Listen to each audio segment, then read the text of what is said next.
My 900 is officially back on the channel, and today we've got a list full of things we need to do. First off, we're going to start outside here because, as you can see, the car has not been washed in as long as I can remember.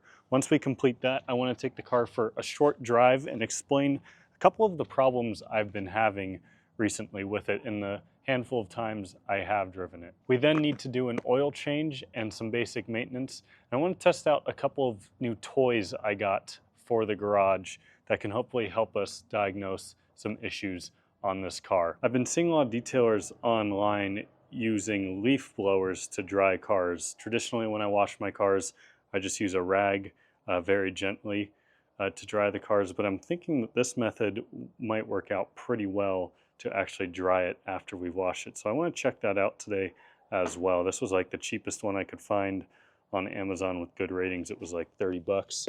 Not sponsored or anything. We'll see how it works. So let's get into washing it.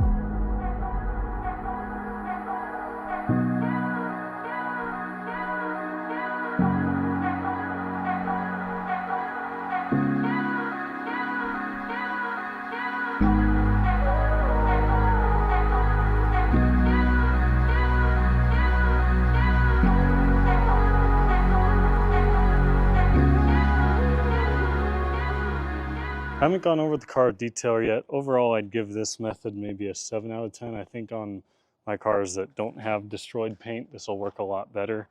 It's kind of about the same as if I had just used a normal towel method. I'd still have some spots I need to go and touch up. So I'm going to do that now, and then we can take the car for a drive. I want to start with that idle issue because I'll link the video in the top corner, but you might remember recently I attempted to fix a cold start issue, which essentially the car would not start at certain temperatures, and then also a rough idle issue when it did start.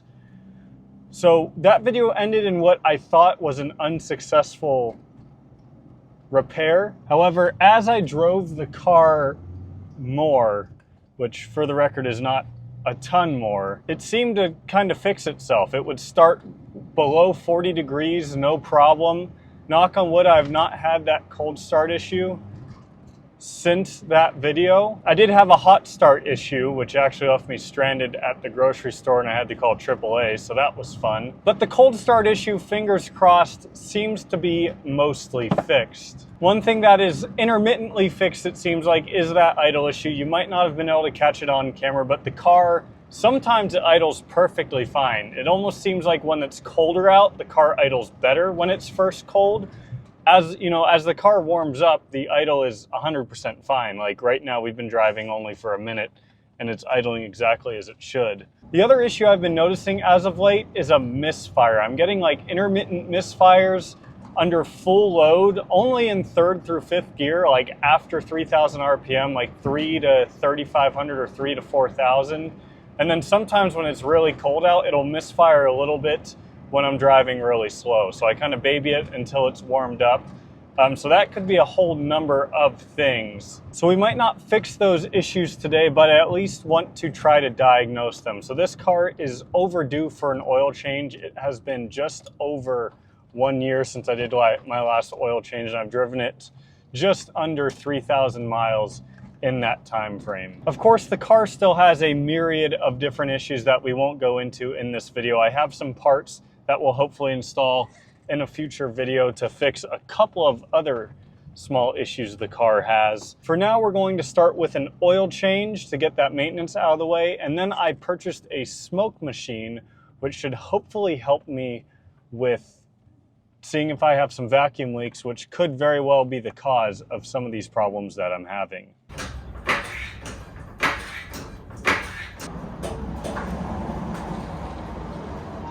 All right, let's start by draining our old oil. One thing that is nice about the C900 I appreciate is that the drain bolt is vertical. While we let that drain, let's tackle our oil filter up top. Our oil filter sits right there. In order to get a wrench on it, I'm going to remove this air intake, which is just one hose clamp there and 2 little Torx right here.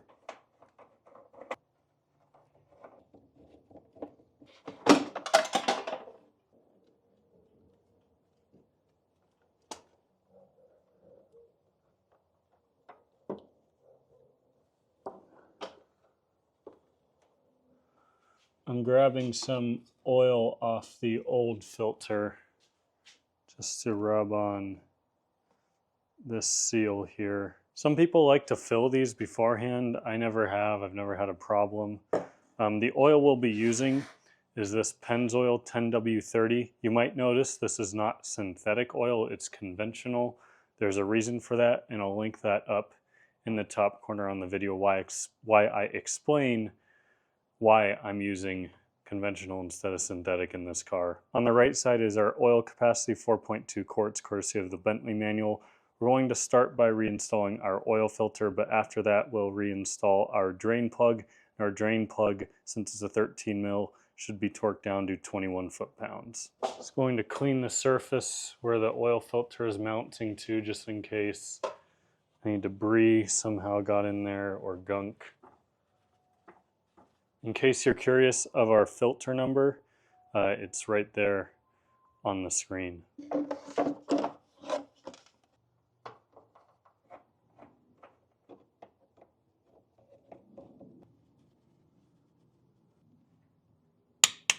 Awesome. Let's drop the car down and fill it up. I'm going to start it up, let it run for a bit, and we'll check the level. It's like we're just a bit low. I'm going to add a bit. It's looking a good bit better. We're about right there, right in the middle, just as we should be. Oil change is out of the way, so let's see if we can find any vacuum leaks. These smoke machines are incredibly helpful. I purchased this on Amazon. Again, also not a sponsored video. It was about $70 and it came with everything I need to actually do this job. There's the brand right there, Autoline Pro. So essentially how this works is we have the tank powered by the car's battery. You can see there's a switch here that we just need to turn on. There's a bunch of fluid in here that essentially creates smoke and sends smoke through this.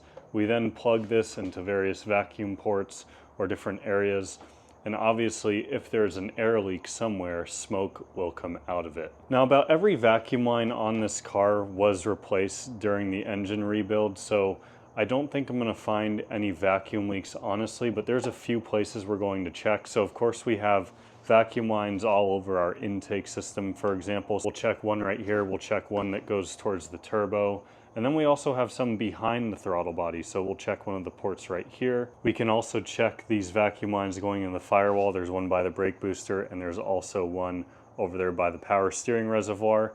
Because in a car like this, there's so many things that are vacuum controlled. Not only is there all the stuff in the engine, but this car, believe it or not, even has vacuum actuated air vents and air controls. So I don't have any problems with that, but if there's a vacuum leak somewhere, it could mean an issue. So hopefully we'll find something, but let's go ahead and get started. You can see we're blowing out a good bit of smoke. This stuff smells really bad and you're technically not supposed to be breathing it in. So I'm gonna put you guys on the tripod and we'll get to diagnosing. First sign I'm going to try is this one right here. So that is throwing a ton of smoke into my intake system. So I'm not seeing anything there. Looking around, obviously nothing over here by the intercooler, so I'm going to unplug this. And then since this is actually going straight into the intake manifold, I'm going to plug straight into this one next.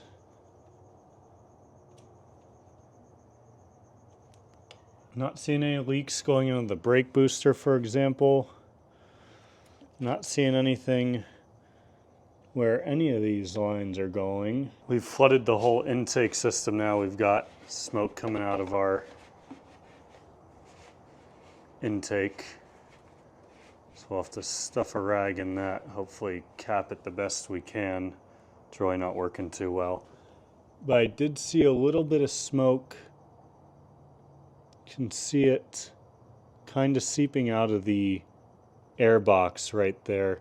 That I'm not worried about. As you can see, a lot of these clips are broken. This is also coming before the mass airflow sensor, so I don't think that's going to really impact performance at all. But you guys can Let me know if you think otherwise. Another spot I'm seeing smoke at is right here. This is one line I was worried about. This is after the MAF, and it's the line that goes right into the turbo. As you can see, that line is supposed to actually be into this intake tube more, but I just cannot get it to fit properly, so it's kind of been stuck like that. So we'll have to mess with that off camera, but that is clearly a significant leak. There's a couple lines that go off of this here in the fender, so I'm going to test those now.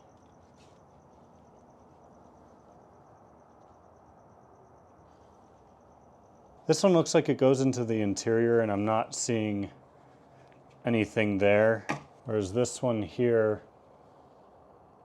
runs along the top of the firewall.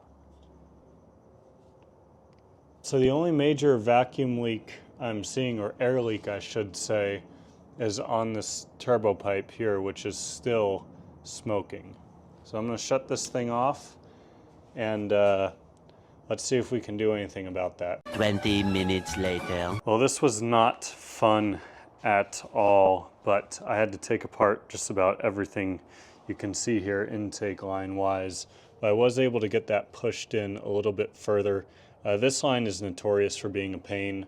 It runs down here and up to the PCV. So part of what I did is actually unbolted this and kind of gave it a little bit more slack. So this is still on here enough, but hopefully that'll be enough. This little rubber seal here is actually getting a little bit torn as well, but let's hook up our air and see if this thing is still leaking. We've been going for 3 or 4 minutes now, and I don't see anything yet. So I think the way I'm going to be able to test this is if I pull off this.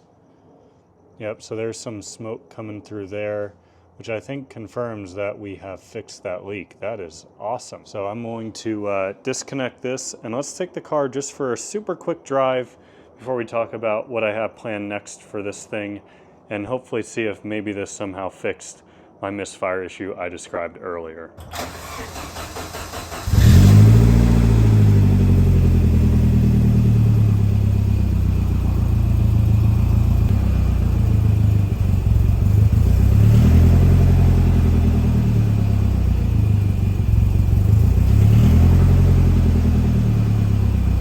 Well, I can tell you so far it has not fixed our idle issue. It's been running only about 30 seconds or so, and you can see it already smoothed out. So that's a little bit better than it has been in the past. I'll tell you one thing that makes me really not want to work on this car is just little stuff like this. All of a sudden my dash lights are not working, and I've replaced these bulbs countless times. So this is going to be a fun one, but we're going to have to turn on the flash for the rest of this video, I guess. I will say, on the bright side, the car does seem to be running a lot better. I haven't noticed misfires on the low end, and let's give it some gas at the RPM range I had trouble before.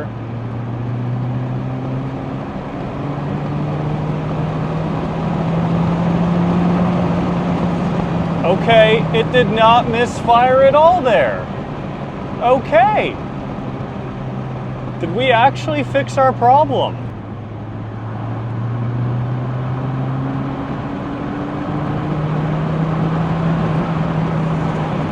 Wow, okay, so I've now done 4 pulls. I've filmed 3 of them, and on 3 of them it didn't act up. But on the one I did not film, the car did seem to, and wow, that guy just decided to pass in the median.